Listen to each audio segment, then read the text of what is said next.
विद्यार्थियों, अगर आपको बायोलॉजी के पेपर में 100 में 100 नंबर चाहिए तो आपको जरूरी है कि आपका छोटे से छोटा प्रश्न और बड़े से बड़ा प्रश्न एकदम करेक्ट हो, एकदम सही हो। आपके सपनों को साकार करने के लिए मैं आपके लिए वो ट्रिक लेकर आया हूं और इस ट्रिक को बताते हुए मुझे बहुत खलबली मच रही है, मुझे बहुत खुशी हो रही है और मुझे पक्का यकीन है अगर आप लोग उसको समझ जाओगे तो आप लोग अपने दोस्तों के साथ शेयर करोगे और इसको पक्का वायरल कर दोगे 2026 में। तो मैं आपको जो बताने वाला हूं, आपका चाहे बोर्ड एग्जाम 2026 हो, चाहे कंपटीटिव एग्जाम हो, चाहे ऐसा एग्जाम हो, आपको बहुत खुशी होगी, बहुत ज्यादा खुशी होगी। ठीक है, देखो ऐसा कोई बायोलॉजी का पेपर नहीं बनता 12वीं का जिसमें जीवाणु द्वारा रोग ना आए, या फिर जीवाणु द्वारा रोग मल्टीपल चॉइस में ना आए, लॉन्ग क्वेश्चन में ना आए, या फिर आपको प्रोटोजोआ द्वारा हुआ रोग है, विषाणु द्वारा होने वाला रोग, कवक द्वारा रोग होने वाला। तो मैं आज इसका ट्रिक लेकर आया हूं, एक लाइन आधे लाइन में आप लोग 2-4 शब्दों में इसका ट्रिक पहचान लो और मरते दम तक ना भूलो। देखो सबसे पहली बात, जीवाणु द्वारा होने वाला रोग हर साल मल्टीपल चॉइस में आता है कि नहीं? तो जीवाणु द्वारा होने वाला रोग, इसका मैं एक ट्रिक बता दूं तो कैसा लगेगा? तो इसका एक ट्रिक है, पंडित का टीका नींव है।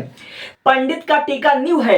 अब देखो इस ट्रिक को याद रख लो, पंडित का टीका नींव है, जिंदगी भर इसके सारे के सारे आपको याद रहेंगे। देखो जीवाणु द्वारा कौन कौन से रोग होते हैं? पा फॉर प्लेग, जीवाणु से प्लेग रोग होता है, और डी फॉर डिप्थीरिया, आपके मल्टीपल चॉइस में आता है कि नहीं? डिप्थीरिया। और टा फॉर होता है टाइफाइड, हर साल मल्टीपल चॉइस में बहुत बार रिपीट होता है कि टाइफाइड कैसा रोग है? तो टाइफाइड मेरे बच्चा जीवाणु द्वारा होने वाला रोग है। जीवाणु द्वारा होने वाले एक रोग का नाम बताइए, आंसर होता है टाइफाइड। ठीक है, तो टा से टाइफाइड। अब देखो का से काली खांसी, टी से टिटनस, और का से कुष्ठ, और नी से निमोनिया, और है से हैजा। ठीक है, तो जीवाणु द्वारा होने वाला रोग क्या है? पंडित का टीका नींव है। पा से प्लेग, डी से डिप्थीरिया, टा से टाइफाइड, का से काली खांसी, टी से टिटनस, का से कुष्ठ, और न्यू से निमोनिया, है से हैजा। अब बताओ मेरे भाई आपको याद हुआ कि नहीं? पंडित का टीका न्यू है, एक बार इसको पढ़ लो। पा से प्लेग, डी से डिप्थीरिया, टा से टाइफाइड, का से काली खांसी, टी से टिटनस, का से कुष्ठ, और न्यू से निमोनिया, और है से हैजा। और आप में हर एक साल बोर्ड एग्जाम में आपका टाइफाइड, निमोनिया, डिप्थीरिया, ये तीनों आपके बोर्ड एग्जाम में आता है कि नहीं आता? और बच्चे कंफ्यूज हो जाते हैं यार, जीवाणु द्वारा है, कवक द्वारा है, प्रोटोजोआ द्वारा, किसके द्वारा होने वाला रोग है? तो इसका ट्रिक आपको मैंने बता दिया है, सिर्फ इतना याद रखो, पंडित का टीका नींव है, और ये सातों के सातों रोग आपके दिमाग में बैठ जाएगा। 8 रोग है।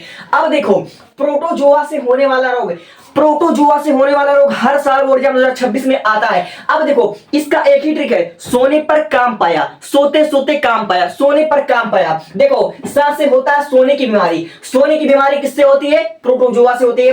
पा से पेचिस, मल्टीपल चॉइस में आपके बोर्ड एग्जाम 2026 में आया था। ठीक है, प्रोटोजोआ से होने वाला रोग तो पेचिस। का से काला जार, मा से मलेरिया, हर साल आता है। प्रोटोजोआ द्वारा होने वाले एक रोग का नाम लिखिए, मलेरिया। प्रोटोजोआ द्वारा होने वाले एक रोग का नाम लिखिए तो मलेरिया। और पा से पायरिया। तो ये आपका चारों आपके मल्टीपल चॉइस में आपको देखने को मिलता है कि नहीं मिलता? अब देखो कवक से होने वाला रोग, कवक से होने वाला रोग आपको गारंटी के साथ एक बार में ही याद करवा दूंगा। देखो गंजा दमाद खाए फ्रूट, गंजा दमाद खाए फ्रूट, आसान है कि नहीं? गंजा दमाद खाए फ्रूट। अब देखो गा से होता है गंजापन, दा से होता है दमा, दा से दाद, खा से खाज, और एथलीट। ये आपके एनसीईआरटी बुक में दिया हुआ है। कवक से होने वाले एक रोग का नाम लिखिए तो एथलीट, एथलीट, एथलीट। अब देखो मोस्ट इंपॉर्टेंट टॉपिक यहीं से अब जाके वीडियो की शुरुआत होती है। विषाणु द्वारा होने वाला रोग लगभग 7 सेटों में आपके आता है, और इसकी एक मल्टीपल चॉइस आता है कि विषाणु द्वारा होने वाले रोग का खोज किसने किया था? तो लुवेनहॉक ने किया था। एक नंबर आपका यहीं से क्लियर होता है, लुवेनहॉक ने किया था। तो देखो विषाणु द्वारा होने वाला रोग वैसे तो विषाणु रोग है, लेकिन इसका एक ट्रिक है। देखो ए चाचा इन्हें डांटो खरे गाल पे छापो, ए चाचा इन्हें डांटो खरे गाल पर छापो। ये ट्रिक याद कर लो, मरते दम तक नहीं याद भूल पाओगे। देखो ए फार हो गया एड्स, विषाणु द्वारा होने वाले एक रोग का नाम लिखिए एड्स, मल्टीपल चॉइस में आता है। ए से एड्स, चाचा से चेचक, इन से इन्फ्लुएंजा, ठीक है से हेप्थेरिया, हर्पिस लिखा हुआ है, हा से हर्पिस। हर साल बोर्ड एग्जाम में मल्टीपल चॉइस में आता है कि नहीं कि विषाणु द्वारा होने वाले एक रोग का नाम लिखिए, तो आंसर आपका हर्पिस सही रहेगा। और डा से डेंगू ज्वर हो गया। अब देखो टा से आपका ट्रेकोमा हो गया, खा से खसरा हो गया, रे से रेबीज हो गया, गाल से गलसुआ हो गया, और पे से आपका पीलिया हो गया, छा से छोटी माता हो गया, और पो से पोलियो हो गया। अब बताओ आपको आता है कि नहीं आता है? याद हो जाएगा कि नहीं याद हो जाएगा? ठीक है, तो विषाणु द्वारा होने वाला एक रोग का नाम बताइए, तो आपको पूरा का पूरा ट्रिक याद कर लेना है। ए चाचा इन्हें डांटो खरे गाल पे छापो, ए चाचा इन्हें डांटो खरे गाल पर छापो, आराम से याद हो जाएगा। ए फॉर एड्स, चा से चेचक, इन से इन्फ्लुएंजा बहुत इंपॉर्टेंट है, हा से हर्पीस डेंगू ज्वर, टा से ट्रिकोनोमा, खा से खसरा, रे से रेबीज, गा से गालसुआ, पे से पीलिया। ठीक है, अब आपका होता है छोटी माता पोलियो।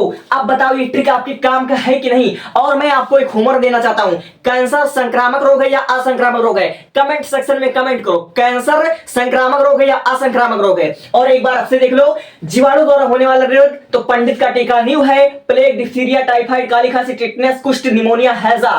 प्रोटोजोआ द्वारा होने वाला रोग सोने की बीमारी, पेचिस, कालाजार, मलेरिया, पायरिया। कवक से होने वाला रोग गंजा, दमाद, खाए फ्रूट, इसका आपका हो जाएगा गंजापन, दमा, दाद, खाज, एथलीट। विषाणु द्वारा होने वाला रोग एड्स, चेचक, इन्फ्लुएंजा, हर्पीज, डेंगू ज्वर, ट्रिकोनोमा, खसरा, रेबीज, गलसुआ, पीलिया, छोटी माता पोलिया।